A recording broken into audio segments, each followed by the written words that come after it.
Hey, good morning, traders. This is Blake Morrow, and you are listening to the FACE webinar. I want to welcome you guys to Happy Thursday. I guess it is Thursday. I'm glad you guys are all here today. Now, we're going to get started here in just a few minutes. It's been a pretty quiet night. Overall, you know, the US dollar is bouncing a little bit, but I have to say, you know, this reversal yesterday was huge. If you guys didn't see it, it was a big deal. It was a really big deal on the dollar index yesterday. Now let me explain to you why. All right. Yesterday, as we were coming up towards 94.90 or 95, you know, the neckline of the head and shoulder pattern, we basically backed up right to the neckline and then reversed again. Hold on, German CPI came in a little light, a little less than expected. It isn't really doing much to the euro. It is weighing on the euro pound though, so just FYI. Anyway, going back to the dollar index, so we backed up to the neckline and we came right back off again. Now we stopped yesterday on the dollar index. You can see here. Let's grab this fib. You can see this fib right here. I'm trying to move it around. We came right to the 161% extension of the flag, okay, stopped, and we stopped there again overnight. So this is a big deal because now we know, okay, I'm gonna draw this right here, and I'm gonna put a little, I'm gonna see if I can make it a little bit different for you guys. So we basically came right down to the support overnight, and we've held it. Okay, it doesn't look very good. Dotted will be better. So what's significant about the dollar right now is that if we break through this 94.45, you know, and I'm going to write this. I might as well write this down for you guys. Oops, let me get rid of that. Dollar index 94.45. If we break through that, then you know that the bearish trend is resuming. And you know, to me, it makes a lot of sense. We were getting really oversold here. You can see the dollar index on this, you know, RSI on the 4-hour. Let me make it back to normal. You can see how we're divergent. You know, we have to work off oversold conditions, and if we're going to sit here and continue moving lower, we have to just continue to work off those conditions, and that's what's currently happening right now. You're seeing that the oversold conditions are working off, and as RSI moderates a little bit, then you know it gives it the freedom. Let me extend that up a little bit so you guys can see it a little better.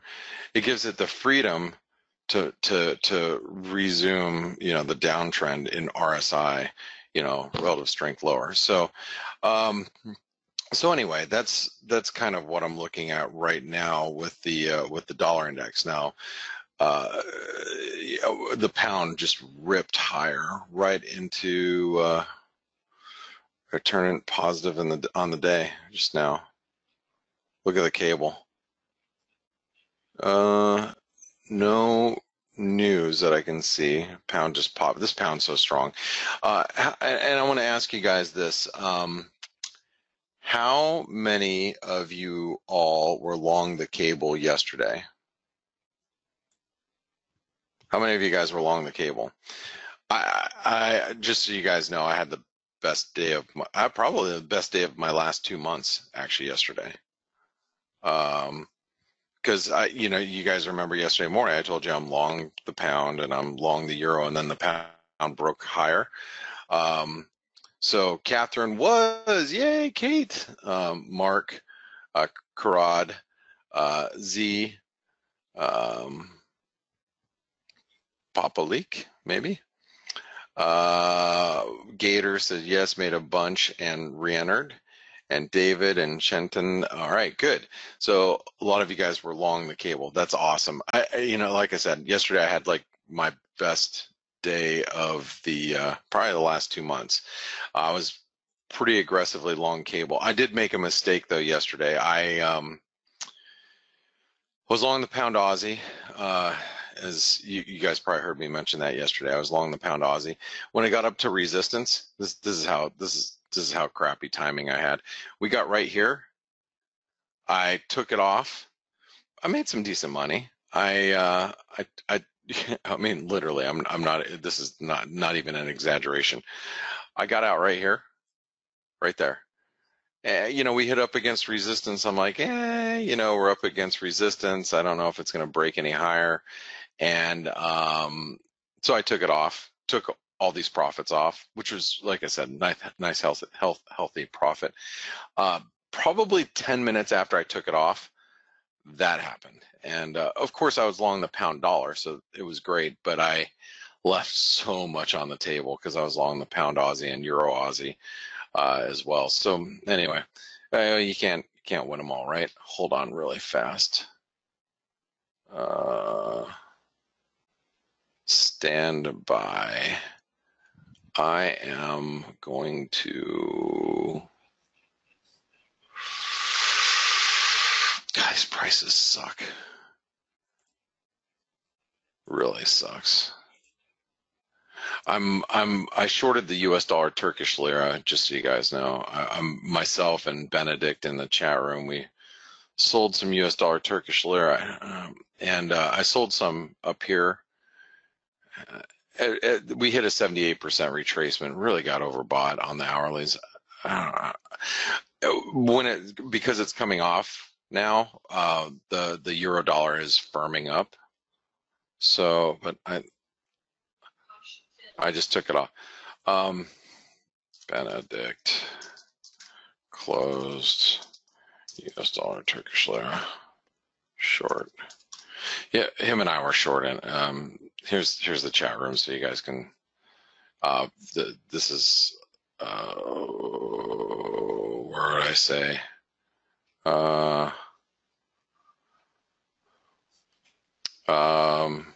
Right here. Benedict said I'm shorting the US dollar Turkish lira. I said I joined you, Benedict. 78% retracement, keeping it tight. She asked how big's the spread, and I'm like, very wide. It's like 200 pips on my platform, and I use JP Morgan institutional too. So I don't know what it's like on you guys' platforms, but for me, it's really wide. Because when you're trading, like, let's say I'm just going to use an average of like 1 million in currency, especially on the Turkish lira. No one wants to be on the other side of that. You know, institutions are like, hell no, I'm not. You know, you get stuck. You get stuck with 1 million. Let's say you even have, and 1 million. I'm just using 1 million as just a round number. If you have 1 million Turkish lira, and I'll just give you. I'm going to draw this out for you.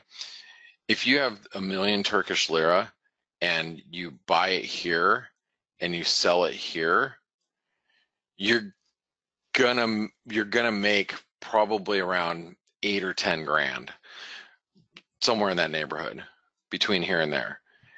The flip side is you get short, you know, and it moves down here. You can make 8 or 10 grand on these types of moves on just 1 million lira or dollars, if you will. If you're a bank, you don't want to be caught on the wrong side of that. I mean, you know, you're sitting here, like you got people like me. You know, I'll buy 1 million here, 1 million there, 2 million there. You know, then you got a bank that's got, you know, takes the other side of that trade, and they're short. Like let's say they're, you know, they're selling it to everybody right here. They sell like 100 million, you know, of US dollar Turkish lira, and it rips up like this. I mean, you know, and you're like some, you know, you're a trader and you find yourself upside down, you know, $1 million for no reason, you know, on your books. So the spreads get really wide when you start using institutional platforms. That's why like my spreads are so wide. That's why I have to trade really carefully when I do silly things like that. I'll call it silly. I'll say it is what it is. So, and Mark says, yeah, the U.S. dollar Turkish lira spread is 250 to 280 now on Oanda in Australia. Well, I mean, like I said, you know, what even if you're a retail, you know, you're a retail broker like Oanda, you know, you're like, you don't want to be caught, you know, losing, you know, 50 or 100 grand on a position because a bunch of, you know, retail customers came in swinging through and, you know, buying or selling a bunch of this stuff either. So, you know, because that impacts their books big time. Anyway, just that's what I was doing. Anyway, I'm out. So Amir said, what the hell is Blake drawing? I have no idea. Don't even listen to me. All right, so okay, before I get started on our analysis, I'm going to go through all the majors, and whoops, that's not what I wanted. Before I go through all the majors here, and we'll finish up the dollar index, I have a competition for you guys. You guys ready for a good old-fashioned competition? You guys ready? Okay. Paul Franco, who is SPZ trade. Hold on, let me grab.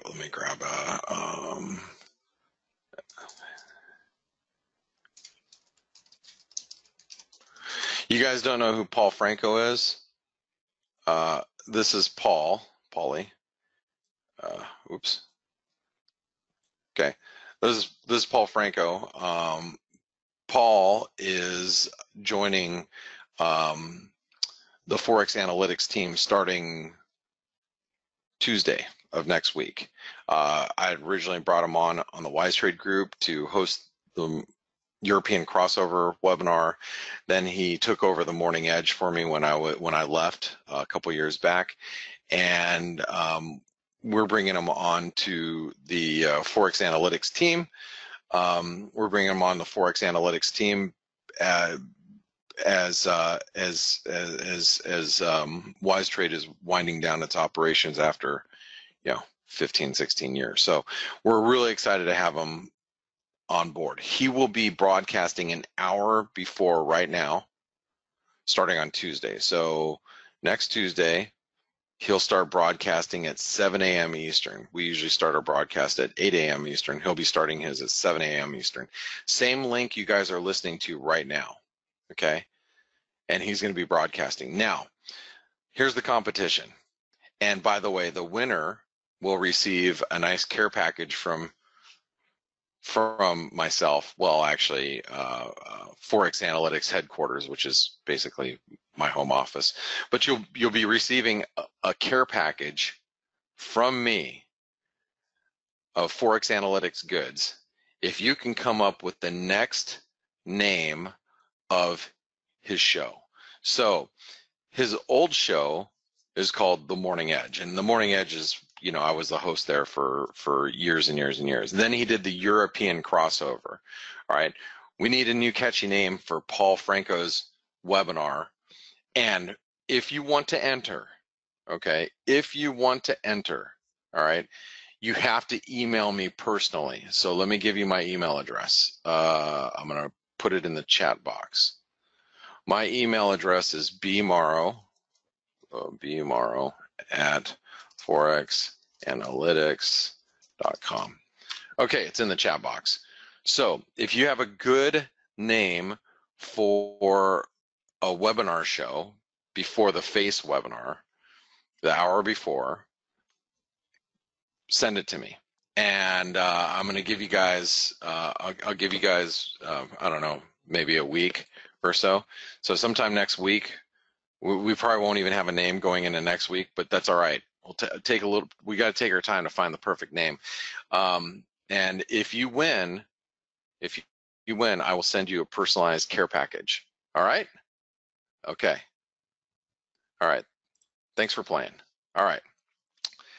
And I'll send you guys a shirt and coffee mugs and mouse pad and, you know, package of Little Debbie zebra cakes, all sorts of fun stuff. All right. Anyway, Dave says, I love his phrases. I know Polly is full of polyisms, and I love the polyisms. You can't, it doesn't get better than the polyisms. Polyisms are awesome. Okay, anyway, let's get started with today's analysis. All right, so here's the dollar index. So we obviously at this point in time, we know where support and resistance is for the dollar. I don't think, to me, it's so obvious that, there isn't a whole lot to say here. Okay, it's that box. This is your sandbox. You want to play in your sandbox. You don't want to go out of your sandbox. Unless we start breaking out of the sandbox, that's when you start getting directional. But right now, you probably want to sell a move to 94.90, and you want to be very careful about being short while you're down here at 94.50. So 94.90, resistance. Excuse me. Sorry. We are in a bearish trend. Okay. By the way, Paul Franco will be doing this bias chart for you guys starting next Tuesday, an hour before. Just use the same link, like I said before. Okay. All right, let's go over to the euro.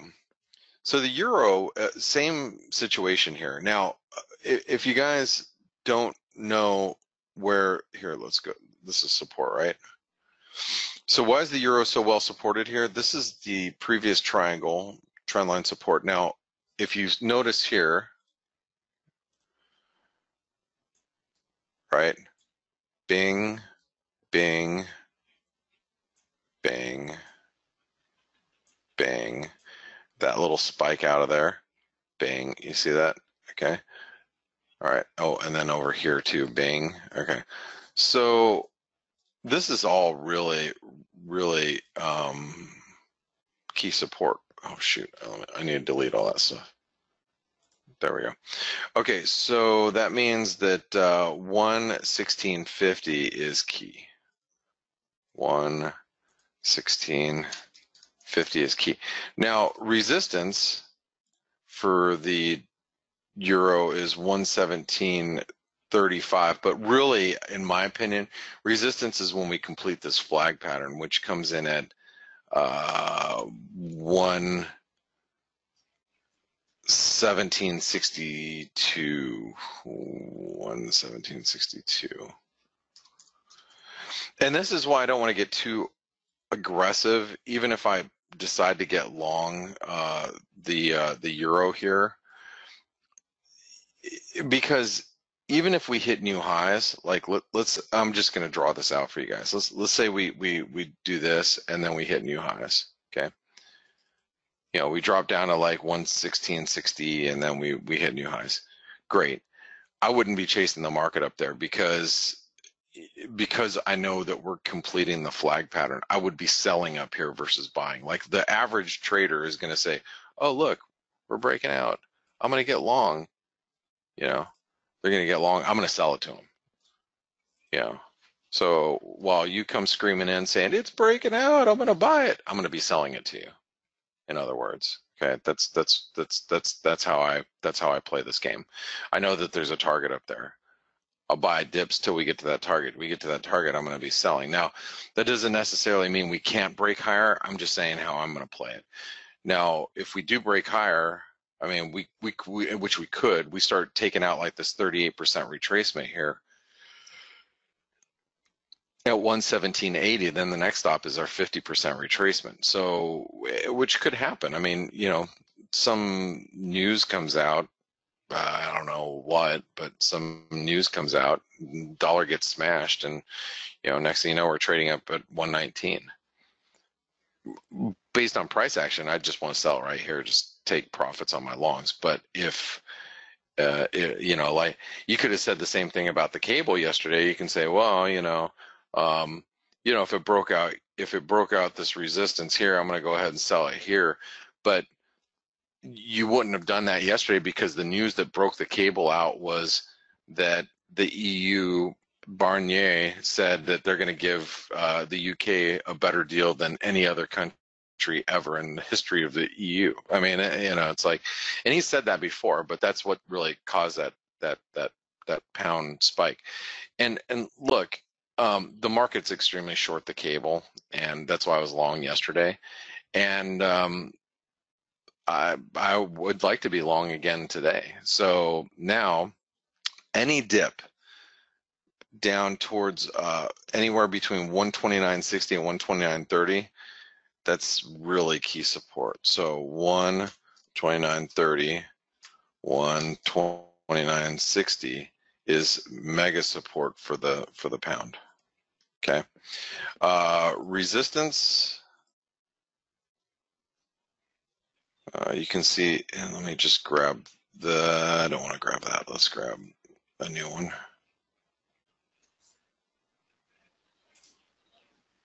Oh, whoops, wrong place. There we go. Spike high, that comes in at 130, what was that, 130.40 roughly? Was the overnight high 130.42? So 130.40, we break that and then we're going higher. Wait, hold on, bullish. Did I write that as bearish? That's not bearish. Why did I do that? This is bullish. Sorry, my bad. I don't know what I was thinking there. Half asleep. Okay, Aussie. Aussie's still in this triangle-ish formation, right? Nice consolidation. Nothing to do here. 72.70 is support.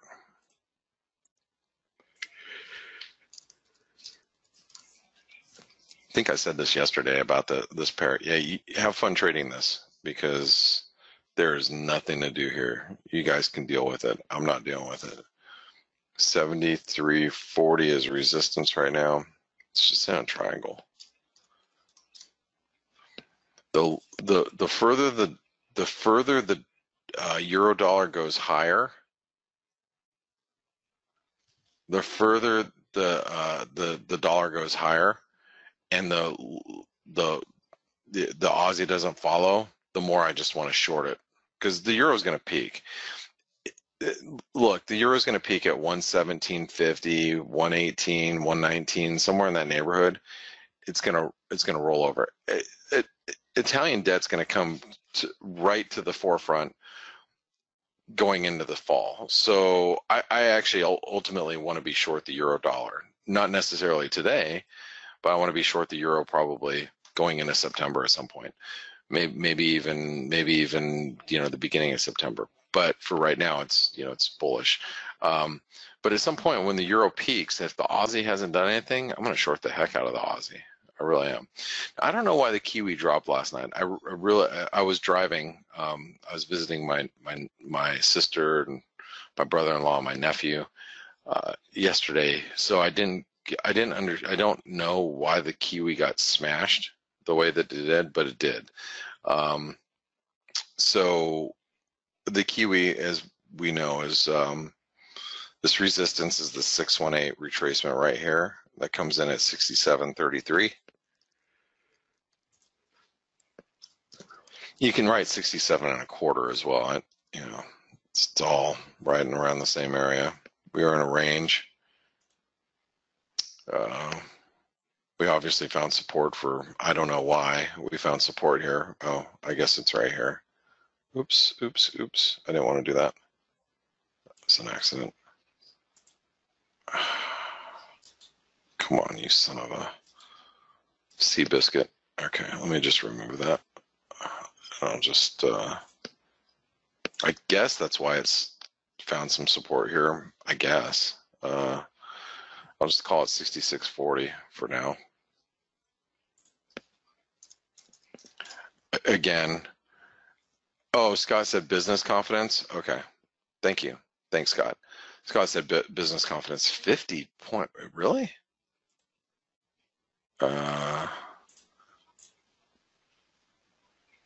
Oh, Aussie New Zealand business confidence last night.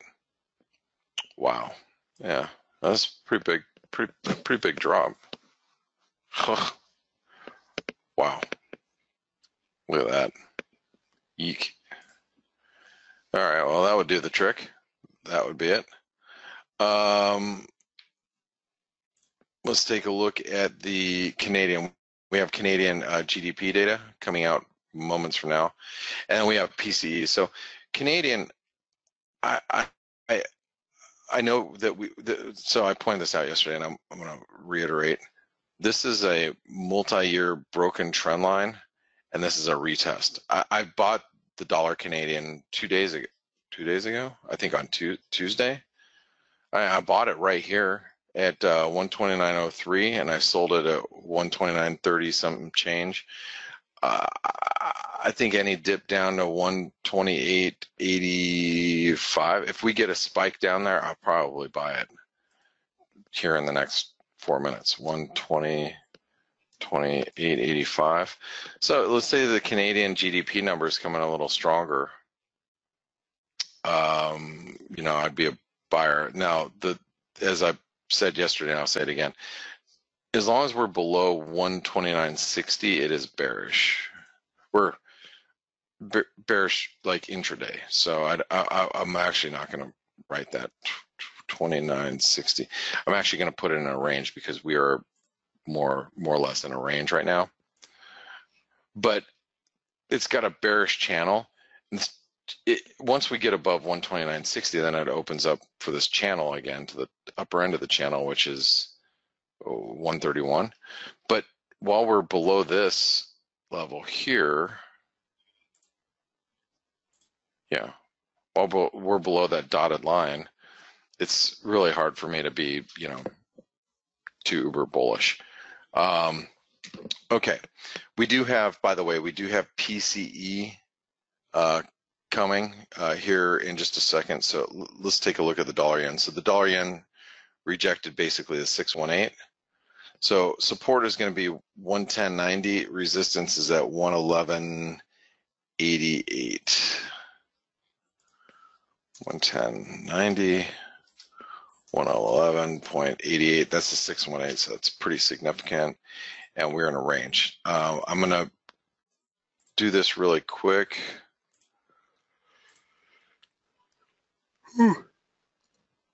Sorry, guys. This is a 5 minute of the dollar yen. We're going to put it right there. This one, we're going to make the Canadian since we have GDP numbers out of Canada. We're going to put it on a 5 minute chart here. And let's grab the old Bloomberg news thingamajigger bobber. And here we go. So we have, yep.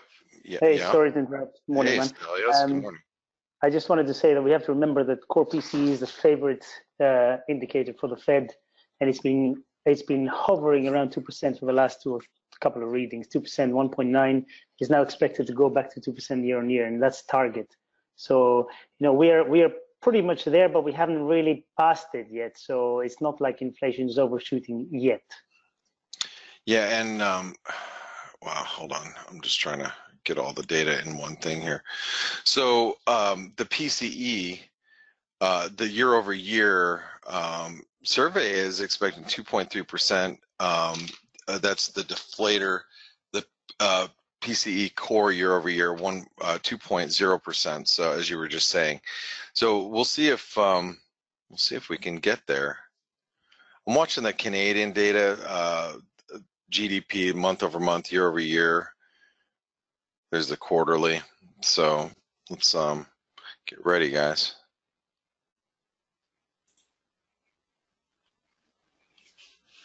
Heads up. Yeah, we need a drum roll or something. I know. I don't have that many hands. If I had like octopus hands. Whoa, look at the Canadian. Holy cow. Oh my Lord. Boom. Okay, it was a miss, but it wasn't a huge miss. No, so I'm almost thinking I should fade it here. Yeah. I did. I sold it. And I covered it. Oh, wow, nicely done. Thanks. That was just a quick 10 pipper. 10 pipper. I sold it at 60 and I covered it at 48, so that's good. Okay. Anyway, well, yeah, I mean, it wasn't. Let's see, Canadian.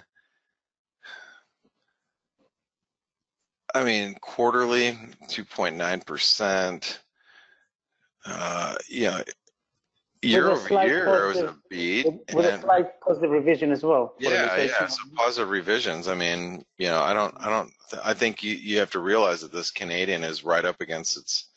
By the way, the dollar yen didn't do crap. Dollar yen's coming down just a bit, but yeah, I think that, you know, all it did is just spiked. Hold on, let me put this back so I can.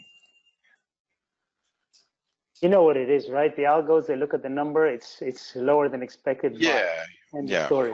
yeah. And then they trip over each other. Well, you know, who's going to buy first? Right. Anyway. So I could have made more on that Canadian, but look, the Canadian just took out all the stops above 60 and then just slumping again. Boop. It just came right back off again. So, yeah, anyway, I probably should have stuck around, but pretty big position. So, well, that was fun. I think that's all the action I'm going to get all day today, pretty much. Unless we get something crazy happening, and I don't foresee it. Okay, well, let's continue on. All right, and still, let me finish this up, and then we can chit chat a little bit and cover some of these cross rates. I know we have some questions from people are asking about some cross rates, so let's go over to the Swissy. So the Swissy. Okay, so we've almost completed this this wedge. This is the, if you guys don't know, this is the spike high, false breakout. So whenever you get a false breakout, one of the things that leads me to believe that we are going to extend all the way down to where we're at right now is the false break. So whenever you get a false breakout, whether it's, you know, higher or lower, like in this case happened to be false break higher, then I knew that the breakdown would be severe when it happened, and then we got this big red bar. You know, big red bars are usually followed by more big red bars, which big red bar, more big red bars, and we actually slumped through the 200-day moving average, and we're getting really close to this you know, completion area, which comes in at 96.70. Now, what I should also do is take this low here to the high. See, the 50% retracement comes in at 96.30, so nothing there. We're past 127% extension. So if we get to 96.70, I think that's going to be pretty decent support. That doesn't mean I'm going to be buying it there. I'm just saying that if I was short, I'd probably be a little careful. You know, there is what I would be thinking. Resistance. Now you have to imagine we stopped on this 200-day right here at 97.46. This is the 200-day moving average that stopped us on the hourly. So we got here and the market said, oh, you know, I got to cover shorts. So what that means now is any move back up to 97.45 should find sellers now. 97.45. That would probably be the better trade, is just to wait for a bounce to 97.45 and short it there.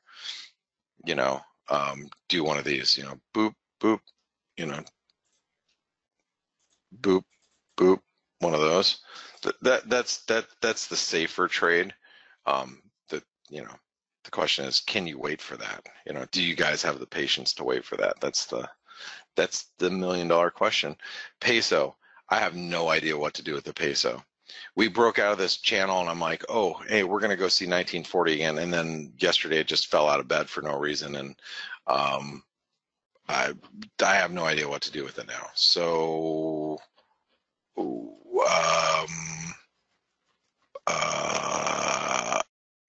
I guess we'll just write down the lows here at 1893 and resistance at 1920, and I don't know, you know, You guys have fun trading it? I don't, because I don't know what to do with it. What is that? 1893. 1893. And then it's in a range. Okay. You guys have fun beating yourselves up trying to trade that one. Here's the Norwegian krona. So, you know, the Norwegian krona, I've been thinking this thing's in a big head and shoulder pattern. But because of it elongating its right shoulder here, I think this is more of a, and let me get rid of this. This is more of a wedge, which is bearish still. It's still the same thing. I mean, ultimately. But I'm thinking that it's this wedge here, and the reason why I drew this line over here is because that was a spike low, and it also coincides pretty closely with these highs, pretty close. So I think we're wedging. So what I'm going to do is I'm going to write down resistance as being at 836. Support being at 829, and I think it's bearish. So 829, 836, and it is, I want to say it's bearish. I'll be more convinced about it once we break that. You know, it looks bearish, smells bearish, tastes bearish. Really not sure if it's bearish yet. All right, here's a Swedish krona. Actually, Benedict, who shorted the US dollar Turkish lira with me, he was asking earlier, he's like, do you think the US dollar Swedish krona is ready to turn lower? I'm like, it looks like it, but I'd like to see it actually break out of this channel first. So a channel comes in at 909, then it's 903, so 9.03, 9.09, okay, and support, or excuse me, resistance is 9.1550, 9.1550, and for right now, this is a range. We're getting close to turning bearish, but for right now, it's a range. Okay. Okay. So here's your bias chart is done. So you guys can take a picture of that. Stelios, good morning. Hello, Blake. How are you? Good. Wang Chuck asks, how do I ask the question? I'm new to webinar. You just did. So there you go. Right. Right. So what's happening, man? What's happening in your, and we can answer all these questions after we chit chat a little bit. So what's happening in your neck of the woods? A couple of things. First of all, I think it's probably a good time to mention our sponsors, ForexAnalytix, who actually are the reason why we're doing this webinar, and it's free. And you know, they're here to help with whatever questions people might have about brokers, anything related. And you know, we have their contact details on our website. You know, go check them out, ForexAnalytix. So now, what I'm looking at. The main thing of yesterday was, in my opinion, when Chief EU Negotiator Barnier said that the EU is prepared. Yeah, let's talk about that. Yeah, the EU is prepared to offer Britain unprecedented partnership. And actually, let me take the screen just for a few minutes. And No. Okay. No. All right. Here, let me throw it over to you. You take it. I want to pick my nose, and I can't pick my nose while the screen is showing. So that happened yesterday, and clearly this is a big statement. You know, unprecedented partnership. But didn't he say something like this before, Stelios? The comments had been constructive, but never as explicit as what he just said. Okay. You know, as far as I remember. Okay, so this was a pretty heavy, statement, and naturally, the pound gained after this. Now today, he actually said again we are prepared for no deal Brexit. So he's speaking both sides, but of course they will be prepared for no deal Brexit, exactly the same way as the UK will be prepared for that. You know, they're going to make contingency plans for all eventualities. So he said that, and you know, people who have been listening to the webinars, who have been in the chat room and hearing what I'm saying, I have said for months now that eventually I think there will be some kind of deal. Will it be good? I have no idea. Will it be, you know, good for one side, bad for the other? It doesn't matter. I think the main thing is that for both sides, they have vested interest to have this thing done, because let's face it, the UK is a huge part of the European economy. It's the second biggest economy after Germany with France. And you know, just a chunk of the European economy leaving just like that is going to hurt both sides. They have to put some kinds of agreements in place for trade or whatever it is. And that remains my opinion. And every time we hear these people talk about it, you know, there's toing and froing, there's a lot of poker playing, but the main comments have been constructive. And that's my opinion. And I think it's, you know, I think they have been constructive. So I've remained bullish the pound for some time now. Okay, it did drop against the dollar, but that was broadly, you know, that was because of broad dollar strength. So this happened yesterday, and you know, I drew this this chart here. People who have been on the webinar have seen this some time ago, and I've got it on the ForexAnalytix website as well. And when we were, you know, there was this channel here in euro sterling, which is one of my favorite pairs to be long sterling, and it was you know, it was somewhere in between this channel, and I actually drew these three potential moves that I thought might happen. You know, one, we bounce off the top of the channel. Two, we go to this resistance zone near 90, which had been quite important. Or three, we overextend to the previous highs, like 92.5 or whatever that was, and we come back down. But I think the end result is we will come back down to, you know, the low 80s. And as it seems, we hit that 90 and a bit resistance zone and just smashed back down. And if you look at the daily candle, that's there's a pretty heavy candle. That, you know, it's it just smashed right through. So, you know, I remain bullish to the sterling.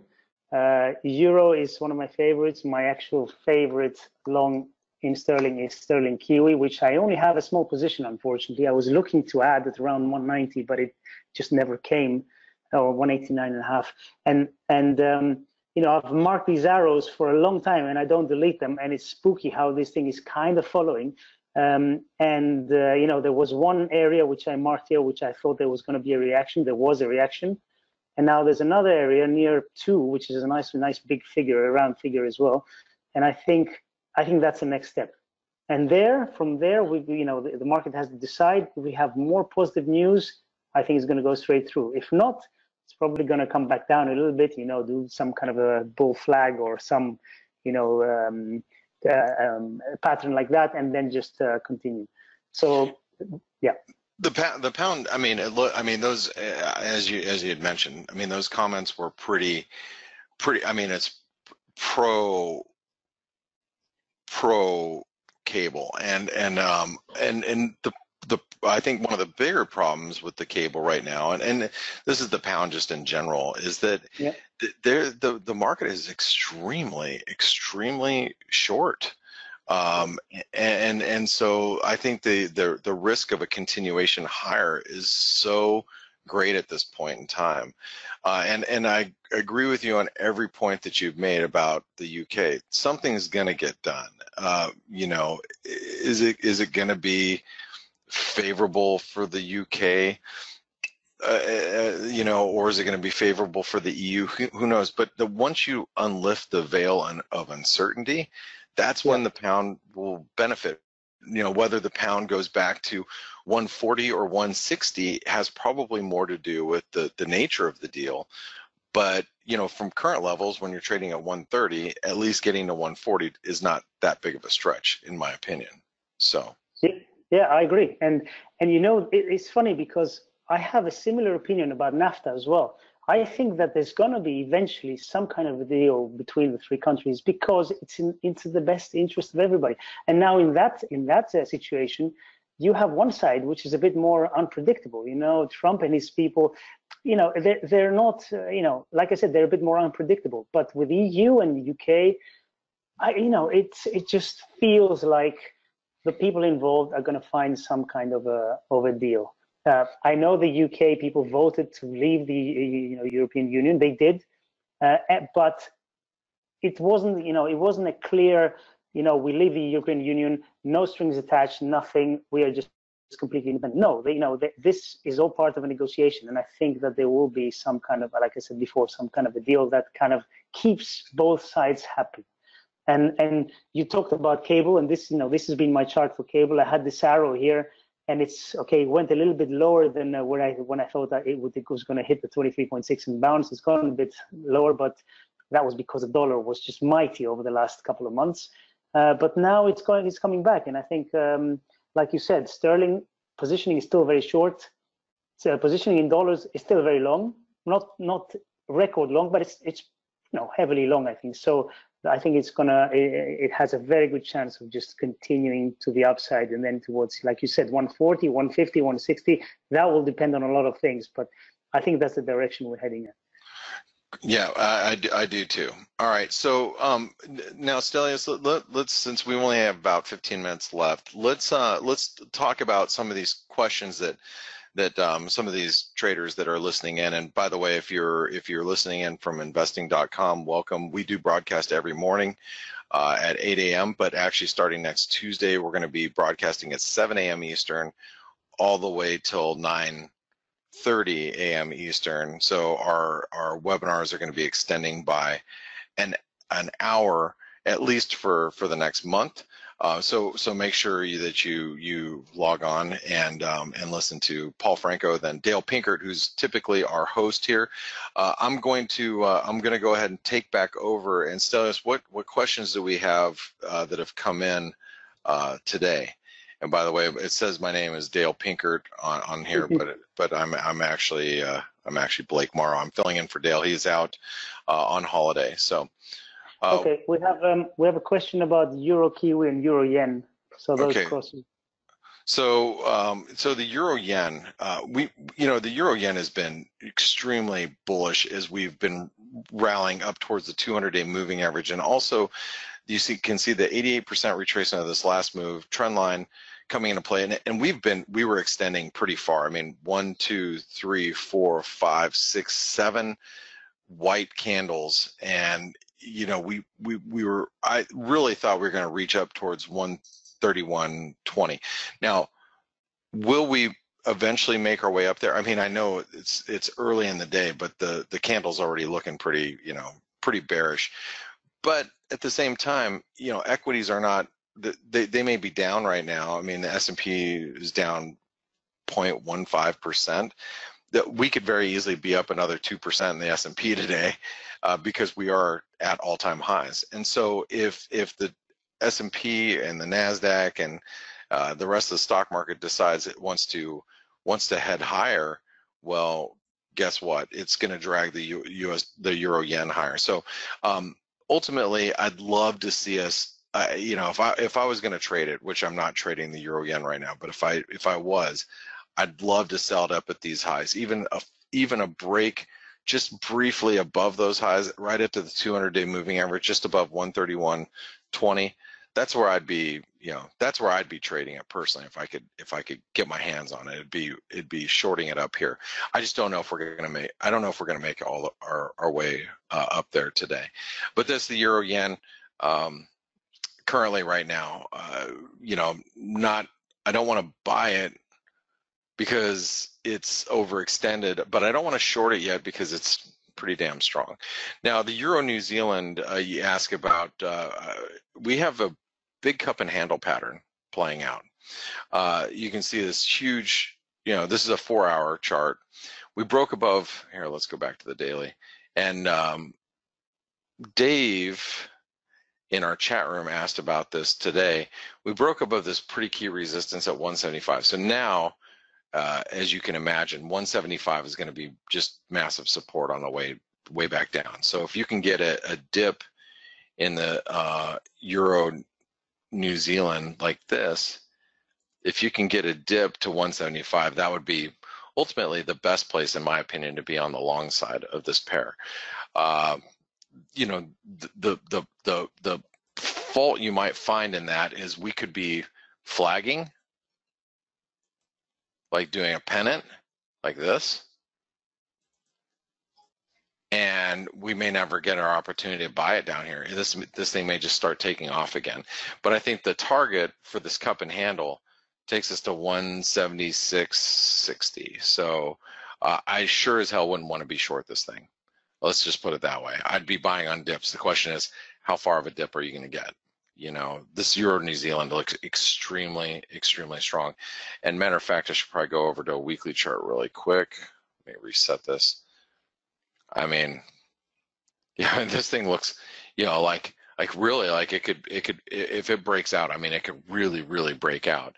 And that's scary if you're short the euro. I mean, if you're short the euro in any way, shape, or form, you start looking at, you know, you start looking at longer term charts like this on like some of these euro crosses. Euro Aussie Euro is very similar, and they look really bullish. You know, I don't know if I'd really want to be on the short side of the euro here, knowing that this is developing on some of these crosses. All right, Stelios, any other questions that we have coming in? Yes, Martin actually wants us to have a look at sterling Swissy, if possible. Okay, the pound Swiss, you know, is an inverse relationship of the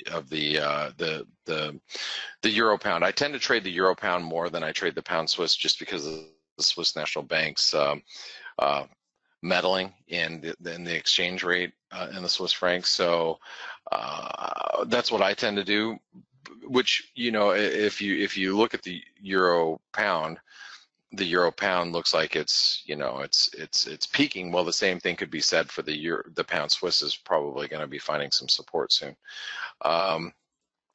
We had 127% extension of this last move. You can see this is very divergent. This is a daily chart. So price was going lower. Relative strength is going higher. So I wouldn't want to be short this, just like I wouldn't want to be long the euro pound either. I'm actually looking to short the euro pound. I'm trying. I'm just not getting any opportunities to do so. But the pound Swiss, this looks like a good long. Now, does that mean it looks like a good long right at this moment in time? No. But does it mean it can't develop into something nice? Probably what I would do here with the pound Swiss, oops, let me grab this clone, is I'd probably just wait for it to take out these highs, which comes in at 126.75, roughly 127. If it breaks above 127, then you know you have the potential of a move higher, at least a recovery. Right? Actually, let me delete that. Draw it like this. Yeah, like a recovery back up towards 129 here. So that's how I would trade it. I'm not long or short, but I would probably be more looking for a long side position here, just like I'd be looking short euro pound. Okay, and go ahead. No, I was just going to continue with the next question if you... Oh, yeah, go ahead. So our friend Costas, who actually happens to be my good friend as well, is asking if we could have a look on DAX, Mr. Blake. DAX. Well, the DAX and the DAX has been underperforming the S&P, so that you should note. And there's a big head and shoulder pattern, huge. All right, setting up. Whenever the S&P turns lower, which whether it's today, whether it's 2 weeks from now or a month from now, whenever the S&P decides it wants to turn lower, the first place I'd be looking is the DAX. We did stall at the 618 retracement on this bounce the last couple of days, so I guess you could arguably say, all right, well, I'll just short the DAX as long as it stays below the 618. You know, so as long as it stays below 12,600, you know, I'd stay on the short side. But you know, it is risky because the S&P is obviously, you know, S&P and the rest of the U.S. indices are so strong. I know they're down a little bit this morning, but you know, It seems like every day we start down, and then by the end of the session we're up 0.5%. So you know, if the S&P continues to grind higher, then the DAX is going to be, it's going to have that that tailwind, if you will. But it is really underperforming. So I mean, personally, I wouldn't want to be on the long side. Does it mean I want to be short yet? No, but I'll tell you what, if the U.S. equities start to roll over, this would be the one I would. This is one of the markets I would target on the short side. Would be the DAX. Any other questions? Well, we have 3 more. I think we're almost at the top of the hour, so maybe we have a couple of these, or maybe 3 of these, and then close the day. Let's do it. Our friend Ned is asking for 30-year treasuries. Now, we don't cover 30-year treasuries, but we can maybe want to have a look at that, or maybe 10-year. No, I'll look at the 30-year. It doesn't, it doesn't matter. So here's the ZBs, which I haven't looked at in a while. So here's your 30-year. Very similar to the 10-year as far as development goes. You know, because in the 10-year, I'm looking for this inverted head and shoulder pattern. 30-year, very similar situation, but instead of a head and shoulder pattern, you probably have to look at it more like a just a consolidation, like a triangle, which, you know, I guess above 146, and you got to think it's, you know, pretty bullish, and yields are going to start dropping further. And like right now, I mean, yields are at their lows of the day. Matter of fact, you can see right here. This is a Bloomberg. I just keep these multiple charts on. You can see all these markets I'm looking at. Here's the 30-year breaking down in the new lows right here. Okay, you can see it. All right. So we are actually at the lows of the session right now, which you can see that means bonds are going to be at the highs. And this is a little bit of a delay on these charts because I keep real time on Bloomberg. These charts, even though we have a more expensive package than most people do for TradingView, we don't have real time for some of these indexes. And so right here, you'll see that that we are firming, but I wouldn't get too overly excited unless we get above 146 in the 30-year. Okay, what else do we have still? Okay, 2 more. We have, well, one you've covered kind of indirectly, Euro Swissy and the FTSE, and maybe we can end with those. Okay, let's take a look at the Euro Swiss. So here's the Euro Swiss, and you know, the Euro Swiss, I really haven't taken a look at it in a while. I really haven't. But the one thing that I just eyeballing it is this. While we're below this 146.60, I wouldn't want to be on the long side. Now, how far can this correction go in the Euro Swiss? Well,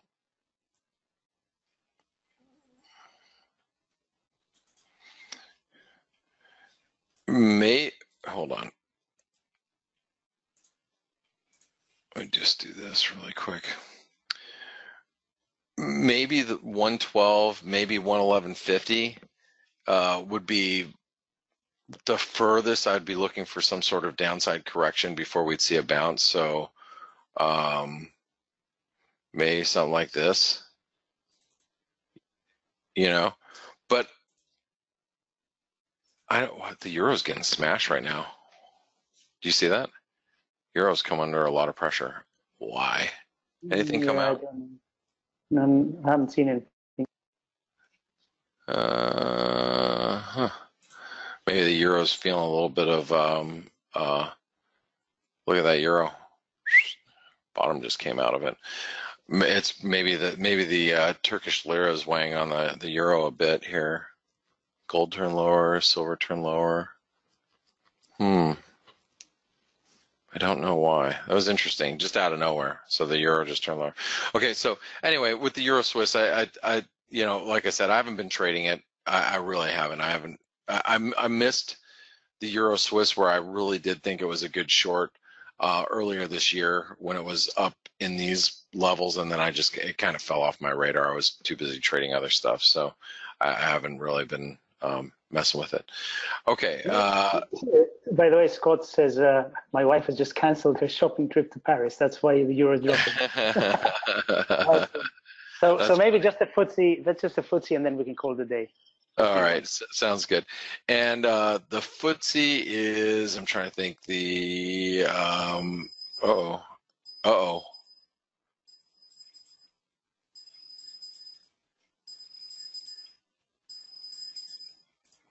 Italian bonds are falling out of bed.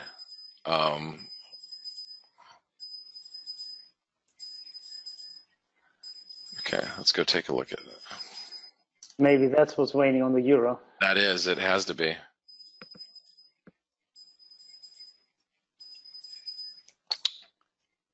But I just saw in the comments that our friend Takis actually said that exact thing, that it's the Italian bonds. Thank you.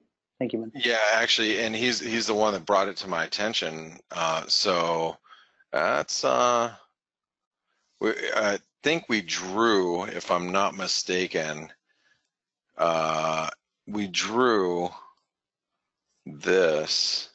That's definitely weighing on the euro right now. I drew that, and then I had an alarm set, and so that's definitely what's affecting the euro at the moment. Scary.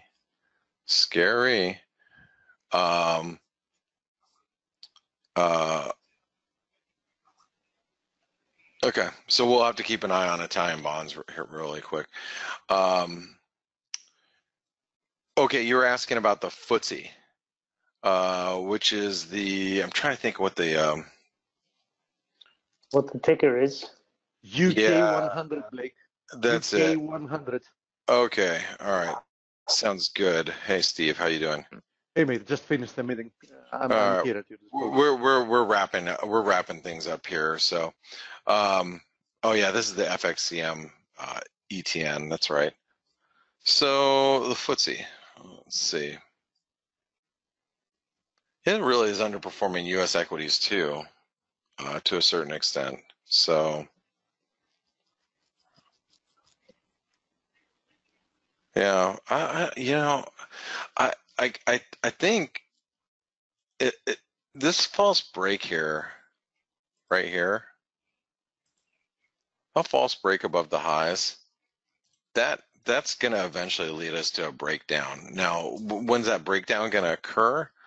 I don't know, but what I think what I would be doing right now is I'd be just watching like all this support here, and if U.S. equities start to roll over, you might get a little sell-off here.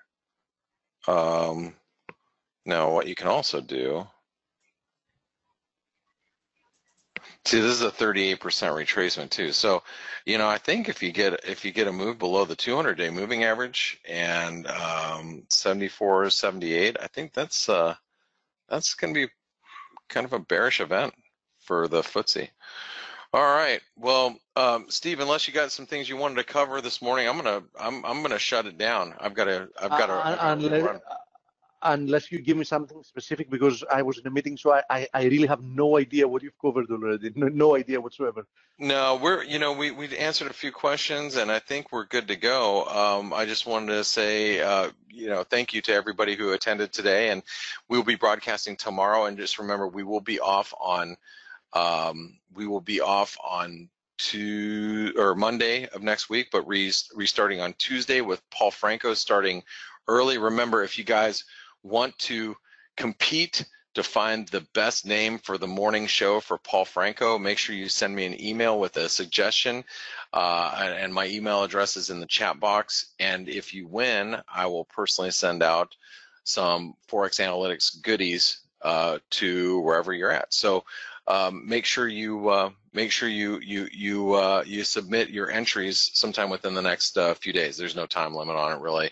It's until I find a good name, or we find a good name that fits. So, guys and gals, thank you so much. Stelios, thank you so much for being here today. Appreciate it. Thank you, Blake. Thanks, everybody. And Steve, glad you could pop in for a minute.